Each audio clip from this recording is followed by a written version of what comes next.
and it is on a format of a panel discussion. The moderator for this session will be Eugene Yapp. He will come on stage first, and then subsequently he will introduce the rest of the panelists who will be seated on the stage, and there will be one joining us via Zoom. So Eugene, all yours.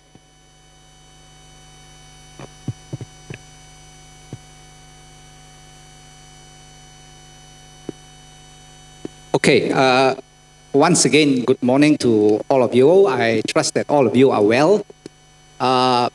Tea break okay? All right, you have taken your break, refresh, and did the necessary networking, I believe. All right, that's great. Praise the Lord. Now, what's going to happen now is that we're going to have a different aspect and perspective. We are not going to have just plenary speakers anymore, but this is going to be a panel. And this panel discussion is unique because we have one person live here, another person in Zoom. The Zoom will come on very soon, you know. Yes, it's already coming on, you know. So what I will do is that I will introduce the speakers. Then after that, I will just say some words of introduction to put our perspective why this panel, and then over to the speakers. And then after the speakers is done, we can have a more interactive session. That means you'll be given opportunity to ask questions, to make your comments, unlike the two previous sessions. Okay, good for everybody. Now, I won't go through the long introduction for the sake of time. You know, these guys, their introduction, you read them, it's like a sermon, you know. Okay, so we don't need to do that.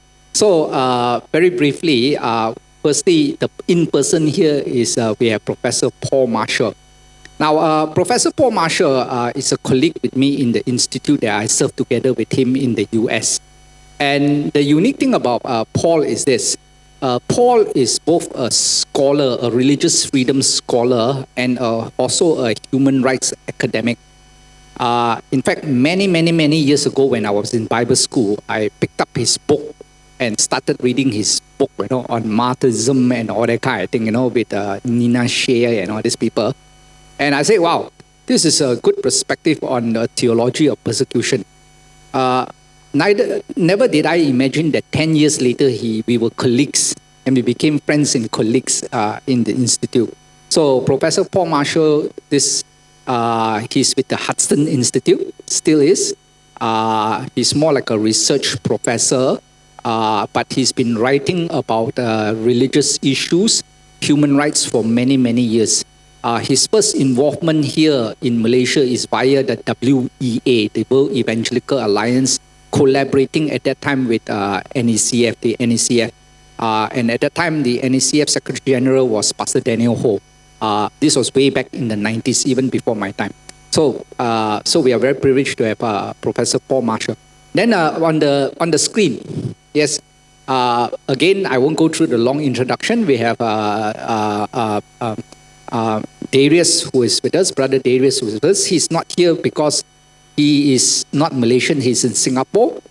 Originally, his plan was that he's supposed to come through here, but because of some prior commitments, he's unable to join us. We would have loved for him to join us in this. I think, Darius, you are a lawyer, isn't it? Or at least a lawyer trained right now with an NGO organization.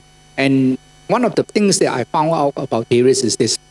When I read his writings, he had done a lot of research and study on all the international laws. So his input is going to be very valuable for all of us.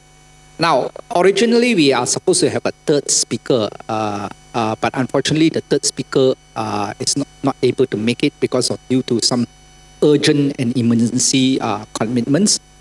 So the speaker, Encik Lokman, who is actually a Muslim lawyer, was supposed to come and address us to give the Muslim perspective, but unfortunately he's not able to join us, so he tenders his apologies.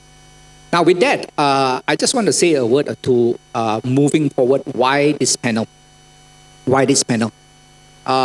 We have heard from the speakers, from Pastor Sam. We have heard Ryan T. Anderson, who is also another colleague in the institute that we are in America. And we have heard just now Dr. Melvin from a psychological point of view. And all of them comport with one idea, one main theme, which is now become increasingly not disputed because we have, to use the phrase that Dr. Melvin used, the wool over our eye. We have been, to put it in a more crude language, Malaysian language, we have all been taken for a ride. And that one common idea that is cutting across, whether in America or here in Malaysia, is this. This gender ideology is truth. It's true. Okay? It's true. And because it is truth, it needs to be protected. It needs to be maintained and protected. And how, if it's truth and needs to be maintained and protected, then the question here is, how then are we to maintain it and protect it? And protect it. And the language that is used is rights. This is human rights. Human rights will protect this gender ideology, which is now considered or deemed as truth. As truth. So, human rights. That's one. Number two, when we talk about human rights, we will also talk about, okay, what then is human rights? What then is human rights? So, if a person comes and asks you, oh, you should not talk bad. You should not be talking that this is a subjective thing. You should not be talking that this gender ideology is a wool over our eyes. It's the truth. And then you say, it's human rights. It's human rights. Then you ask the question, why human rights?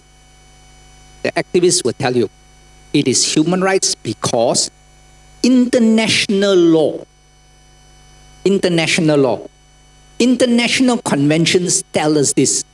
And where is the international laws and international convention comes from? Oh, the UN, United Nations, has already made this law. Therefore, since it's international, you are local, you better listen. You better listen. So, it is with this in mind that we want to address this issue this morning. And we have the scholars and experts here to address us. So, shall I invite Paul? Can you come and take your seat forward as we talk about this? Professor Paul Marshall will make his presentation, a short, brief presentation on this issue. And thereafter, Darius will come on board and then we can take what you call the question and discussion. Paul, over to you. Okay, thank you very much, Eugene, and thank you very much indeed for having me here. I don't intend to give a major talk, but just to introduce a couple of themes we've already touched on.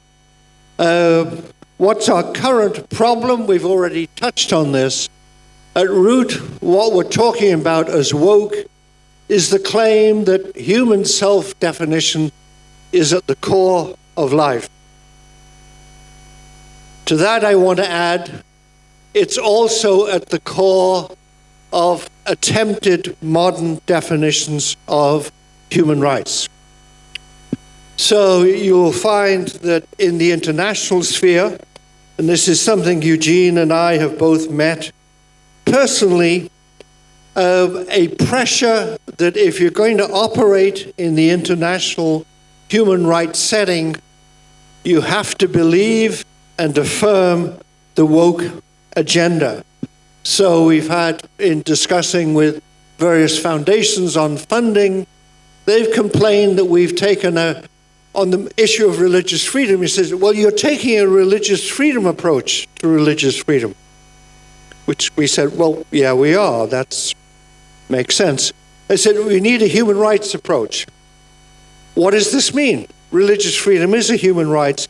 And what they meant is you have to take the general woke agenda into account and build it in. One example, recently, this is probably 2 weeks ago, the US State Department, which distributes billions of dollars around the world, for organizations working with the poor or many other things of that kind, issued its new guidance about what it would support and what it would fund. And it states that initiatives that it will support are restricted to non-discrimination irrespective of gender, sexual orientation, gender identity or expression, or sex characteristics. That is, unless you affirm a belief in these things and make them part of your program, you would get not only no funding, but no support in general, and in fact, opposition from the US government. You will find similar things with North Atlantic countries, Sweden, Norway, the Netherlands, and so forth. So, and let me emphasize, the highlighted sections, the sections in red, themselves have no basis in international law. People get the word rights and attach it to everything. It has no basis in any international treaty. People just keep saying it again and again. So what is happening in the rights portion of the woke agenda is not only asserting certain things, but demanding that you agree. If you refuse to take that oath, then you will be excluded. And already you would see, going back to, say, the United States, people who do not agree with this say that they would affirm the gender identity of a child would not be allowed to adopt, or run a hospital, or a social service agency. Or this pressure now in somewhere like Canada, it will be very hard to become a doctor, or a lawyer, or a nurse, unless you affirm these things. So this is the basic problem we face, that rights are misused as an enforcement mechanism for the woke agenda. Just some background on this. What is happening here? I want to use the theme of idolatry, a central theme in the scripture. That idolatry is not just one other sin, that all sin is really rooted in idolatry. It's what has happened is that in the sort of woke identity, where self-identity is seen as central, takes the genuine Christian teaching of human responsibility. That when we were created, God made us stewards of the earth. We would name the animals. Very strong stress on human responsibility and freedom in the Bible. But then that's taken and idolized and exaggerated. Hence, it's destroyed. So people, in place of God, and we've heard this expounded this morning already in Genesis, that Adam and Eve eat of the tree of the knowledge of good and evil, and instead of learning what is good and evil, believe they can create it. So what happens in idolatry is you take a good thing, human freedom, or another good thing, such as human rights, and you make it the core of everything. You put it in place of God. As the great Christian writer G.K. Chesterton said, the modern world is full of wild and wasted things, virtues. When a religion is shattered, it's not merely the vices that are let loose. The vices are, of course, indeed let loose, and they wander and they do damage.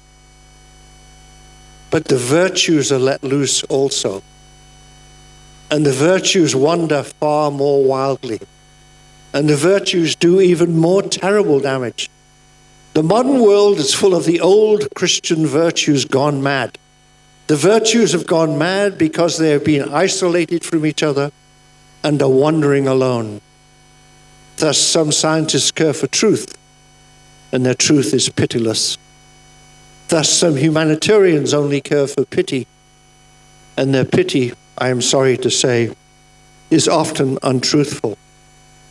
So what we deal with now in the woke agenda is the idolization of the genuine feature of human freedom, and also in terms of rights, the idolization of human freedom is again used to distort the notion of human rights, so it's inflated to try and cover any human desire or predilection. So I will. There's much more I could say, but I will end there with these comments.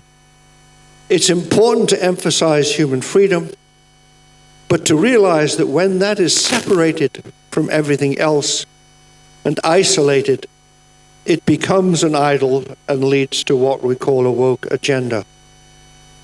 Similarly, the notion of rights, which has very strong Christian roots, it arose in Christian thinking, that there are certain things which should be protected for people, whether they're good or bad. That is also true. But that then becomes idolized. So the idea that anything a person desires or wants or says must be protected for them as a matter of rights. So in each case, we need to reject the idols, but affirm the good thing, which is human freedom and human rights.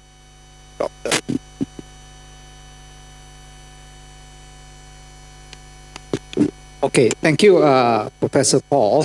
Paul made a very important point, and I hope that all of us are able to grasp it, that when man was created, we do have certain freedoms.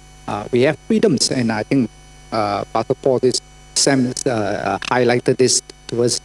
But when freedom in the name of rights or human rights become the all and all, then it's idolatry. It's above God. Human rights was, when it was first conceived, was never to be above God. It was to serve the good purposes of God.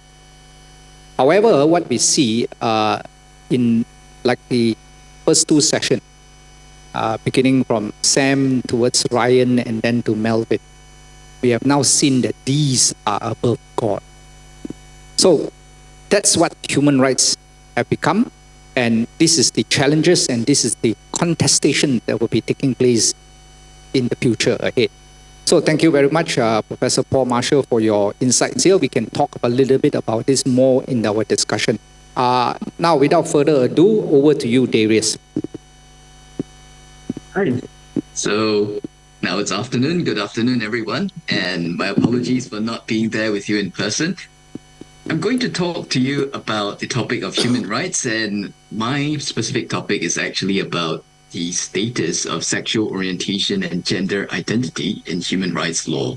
So this is going to be rather heavy, so turn on your minds and get ready.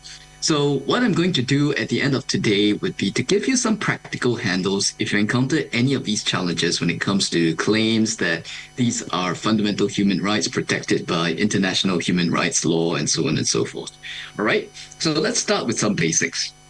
Now, what is international law?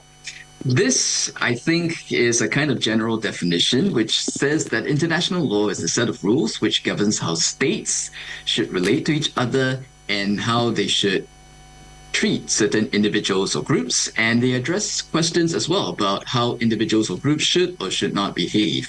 So you might think of areas of law like international criminal law. They actually govern the behaviors of individuals and criminalize certain kinds of behaviors in examples like war crimes and so on and so forth. So unlike laws within a country, we should understand that there is actually no quote-unquote parliament that debates and makes international law. And the United Nations is not a parliament that makes laws for the world. So what are the sources of international law? They're actually found in this founding document of the International Court of Justice called the International Court of Justice Statute. And what does it say? So there are four sources of international law. The first one would be international conventions or treaties. And these would be where states agree to a particular set of norms in a particular treaty. The second is something called customary international law. Now, this is a very huge area of law, and it refers to norms which are basically there is widespread state practice, and this state practice is motivated by a belief that it is legally obligatory. So this is called, in legal terms, opinio juris. So what is it? So for example, many states lay out red carpets when foreign presidents, prime ministers arrive in their country. But, well, this is not a belief that I'm obliged to do it, that I must do it. So this practice of laying down red carpets is not customary international law. But for example, if one state invades another state, and that is basically not justified by self-defense, well, I think many countries will say that this is a violation of international law. And so this is actually a customary international law norm. Now, another source is what is called the general principles of law recognized by civilized nations. One principle is the principle of good faith. And the final one is not a real source. The final one is basically judicial decisions and the teachings of the most highly qualified publicists of the various nations as a, quote, subsidiary means for determination of rules of law. So these might be, for example, textbooks. These might be decisions of the International Court of Justice and so on and so forth. Okay? And when you're talking about international law, you'll come across this word binding. So this is the idea that basically there is a norm that creates certain legal obligations. So you draw a line between things which are binding and things which are not binding. So what are human rights? Now, these are rights that belong to an individual simply on the basis that they are human beings. So you might list rights such as the right to life, freedom of religion, freedom of speech and assembly, the right to equality, and so on and so forth.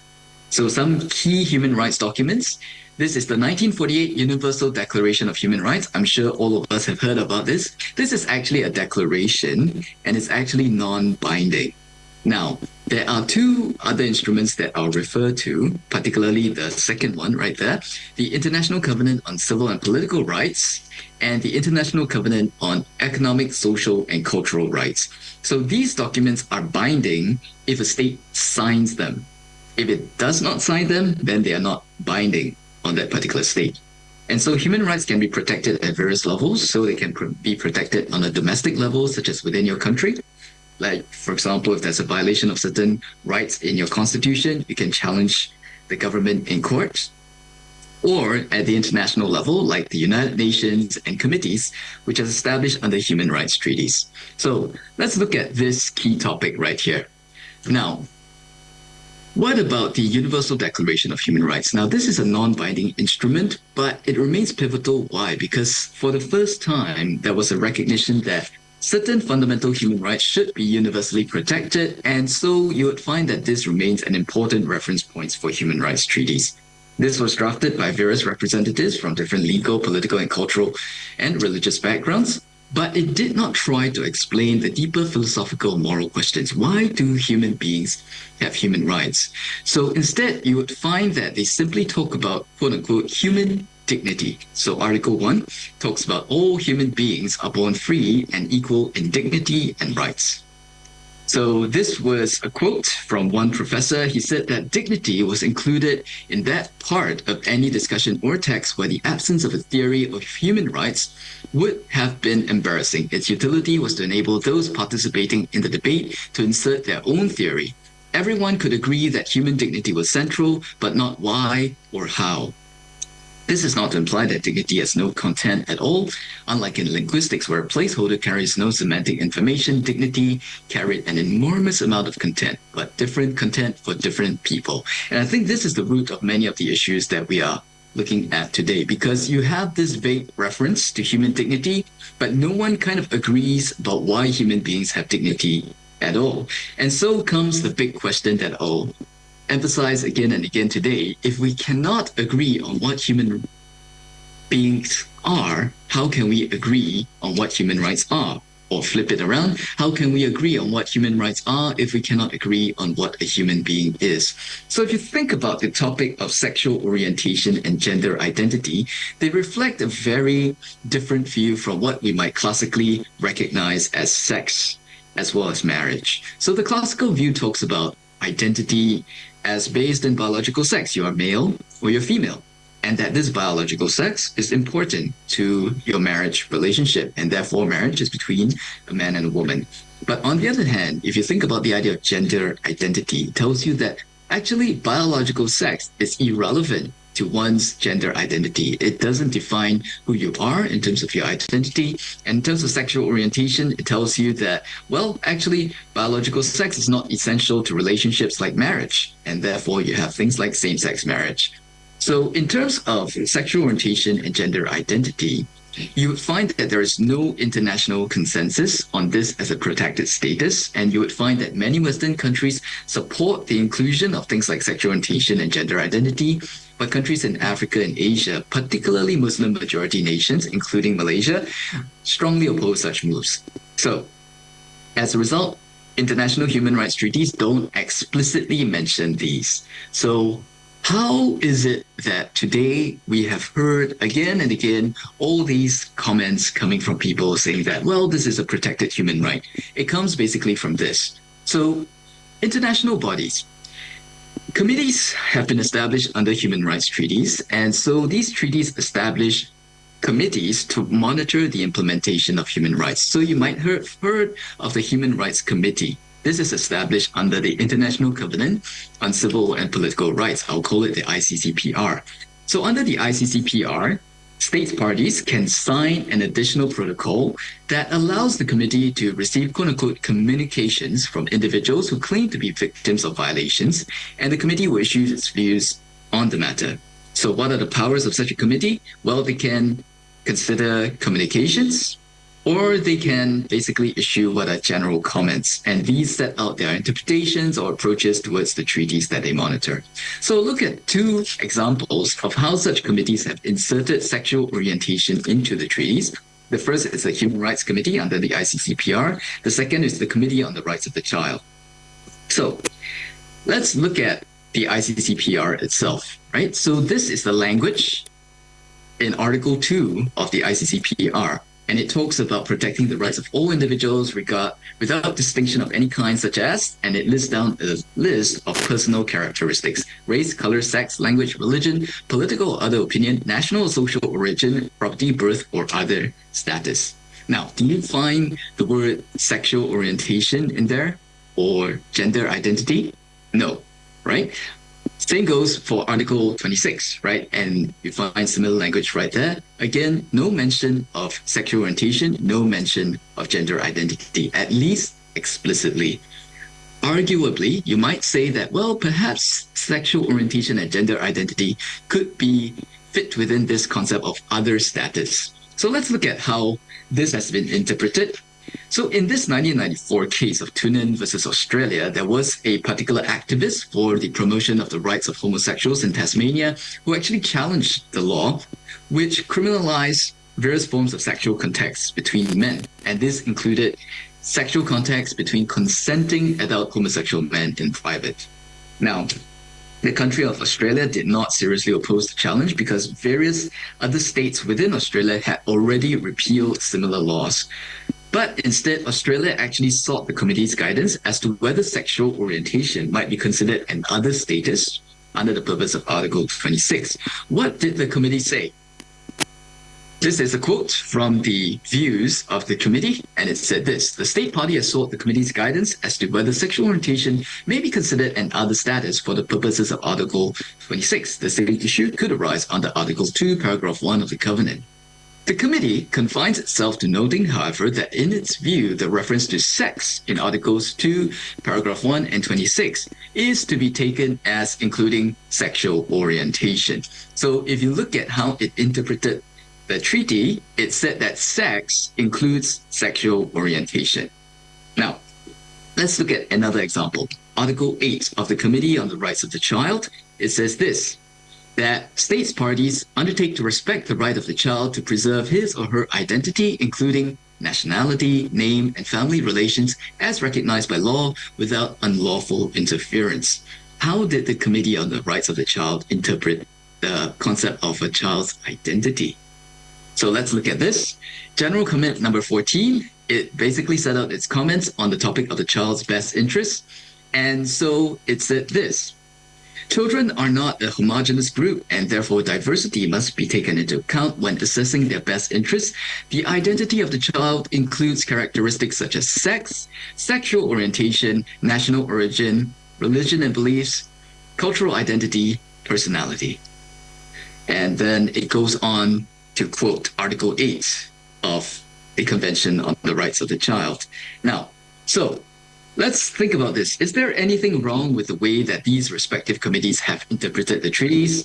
And so let's start with my first critique. Okay, so remember the sources of international law. There are 4 sources of international law, and the last one is not 100% a source, right? So we're looking at international conventions of treaties, customary international law, general principles of law, and finally judicial decisions and the teachings of the most highly qualified publicists of the various nations.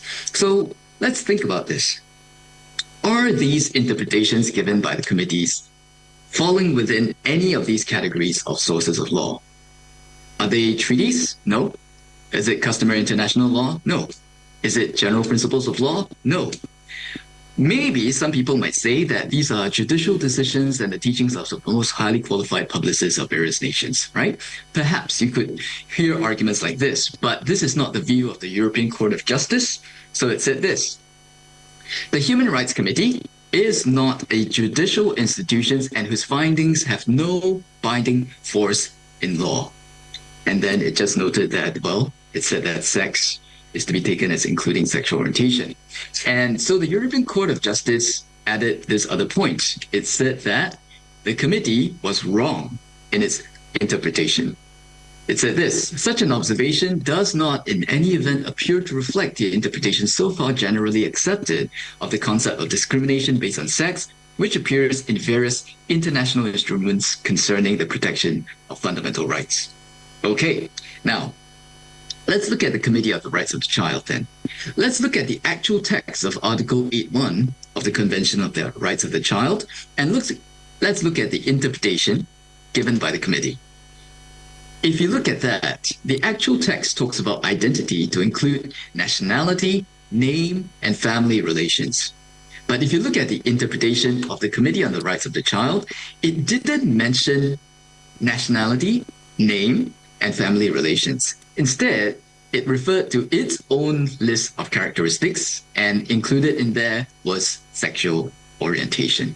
So you'd find that they omitted the explicit definitions in the treaty, and they began to insert other definitions of their own into the treaty. So here are my summary of my critiques. And firstly, you have to understand that the interpretations are not binding in international law. Second, there are wrong interpretations of the law. And the third, well, they basically omit explicit definitions and insert other definitions of their own.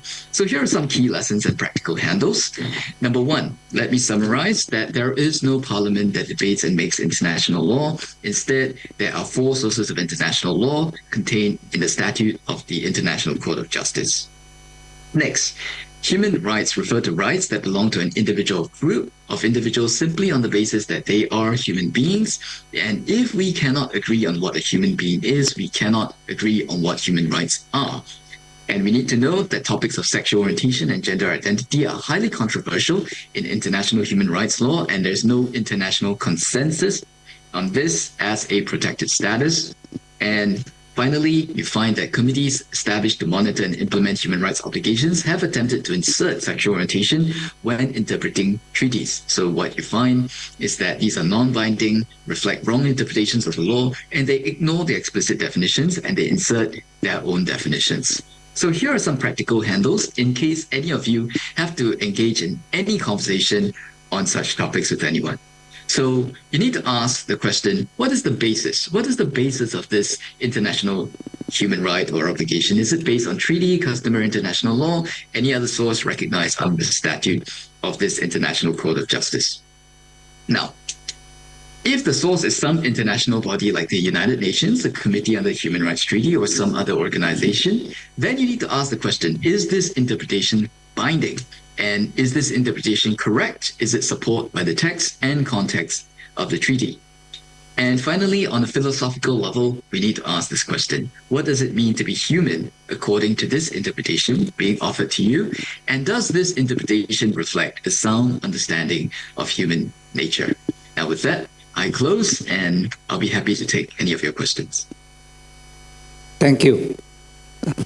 Let's give applause. I think to Darius. It's not an easy topic, because international law is covered as a whole semester, and there are postgraduate studies done on it. But I think Darius swept through the whole thing in about 10-15 minutes. So, and I would say that he did a very credible job with all the terminologies and all. Now, forget about all the terminologies if you are not able to follow for those who are non-legal. But I think he made two very important points. One is there is no consensus in international law as far as SOGI is concerned. No consensus as far as SOGI is concerned. So that's not something that the activists they like to say, oh, this is the law. Actually, it's not the case. There is no law. There's no law, no consensus. The second thing is this. I think Darius also highlighted to us although there's no consensus in international treaties and charters and all, there is what you call mechanisms like the special protocols, like what he said, taking a case to the Human Rights Committee, and then the Human Rights Committee will insert their own preferences and interpretation as to what is the issue or the solution. So these are things that I think churches, Christian needs to be aware of. Many of us do not know this. I'll give you an example. In Malaysia, Malaysia has ratified of the many conventions. One of these conventions, we have rejected a lot of conventions, but one of the many conventions which we have ratified with qualifications is what is called the Convention on Elimination of Discrimination Against Women. The short form is CEDAW. I think some of you would have heard of it. But when Malaysia ratified CEDAW, it ratified with qualification. And one of the qualifications is the clause on definition of women, men, and all that kind of thing. Now, recently, there have been attempts, petition made by certain groups of people here in Malaysia to Suhakam, our National Human Rights Commission, to remove the qualifications of that Malaysia has adopted when they adopted CEDAW, and fully adopt CEDAW. And if that's the case, and if that happens, what we will see is that the interpretation that Darius talked about propounded by the Human Rights Committee and so on and so forth will become part of CEDAW. It will be taken as part of CEDAW, and the activists are going to tell the government of Malaysia that you have not complied with a convention which you rectify. Now, there are many people who come and tell me, Brother Eugene, this won't happen in Malaysia lah. We are a Muslim majority country, and yet I've seen those petitions. They are before our National Human Rights Commission, Suhakam. So, whether you like it or not, these things have arrived at our shores in Malaysia, Muslim majority country. So with this brief comment, once again, thank you for the speakers. We now want to take questions and discussion. The organizer, I'm not sure.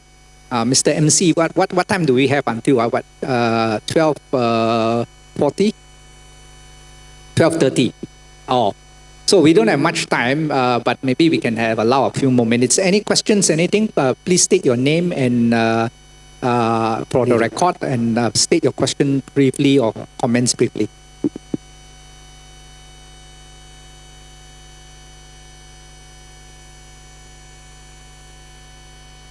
Well, I thought this was the most controversial subject. Yes, please.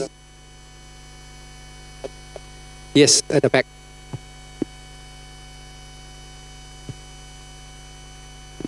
Hello. Hi. James. My name is James. Hi. This can probably be directed to any of you, because we now don't have a consensus on what it means to have human rights. to my knowledge, the ancient Greeks at least understood that human rights was the idea that the right to do good, not to do evil. The pursuit of virtue, so to speak. So I'm wondering, what can we do to move towards that on the international scale, I suppose? Yeah. Thank you. Anyone want to take that? Okay, just to pick up on that, the idea of human rights, that there are certain things which must be guaranteed to and protected for each individual person, does not occur in ancient Greek thought.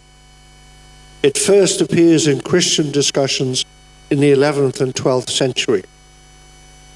But the connection is there. I'm glad you emphasize virtue. The idea of human rights was to guarantee those things which a person needed properly in order to follow what God wants in their life. Now, they may not follow it, but it's given in order that you may do so.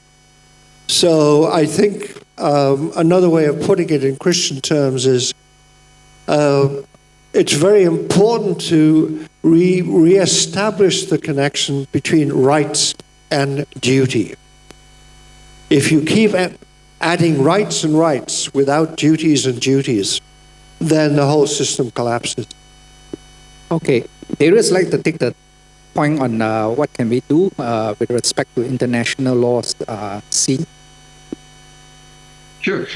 So I think the idea that there is no consensus shouldn't give us, too much sense of comfort that, all right, it's fine, let's just sit down, let's just not worry about it. I think what we do need to learn to articulate is basically what exactly is a human being, and learn to actually present that more robustly, learn to present that more confidently. And I think this is also another aspect. Human rights, when we talk about human rights, I do agree with the professor that when you talk about it, you need to talk about human responsibilities as well, because you need to really address the question, what is, almost the telos, what is the purpose, what's the meaning of what it means to be human? What is the meaning of what it means to live a fulfilled life? And I think a lot of the ideologies that you see nowadays assume or argue that basically to live a fulfilled life means doing whatever you want, as long as it doesn't hurt anyone else, right? Is that true? I think from a philosophical perspective, from a moral, ethical, religious perspective, you need to challenge that idea, right? Because that is not necessarily true. The idea that I do whatever I want, I'm sure there are many things that you can do that you say that, well, this is what I choose, what I want, and all that, but they don't ultimately bring meaning, they don't bring fulfillment, they don't bring happiness to your life, right? And I think sexual behaviors are one of those kinds of things that actually exercising a sense of responsibility in terms of sexual behavior is more fulfilling than simply doing whatever you want in terms of your sexual acts, in terms of your sexual preferences, and so on and so forth. So I think this is where I believe for all of you here, learn to articulate, learn to talk about it, right? So you may not be experts at all these international human rights or kind of all the legal kinds of questions, but I'm sure you can address the philosophical or even religious or moral or ethical perspective, right? About what exactly makes us human and what exactly living a good and fulfilled life actually is. Thank you. I think Darius nailed to the point. We may not be lawyers here, but definitely we need to ask ourselves the question, what does it mean by human being? What does it mean by a good life?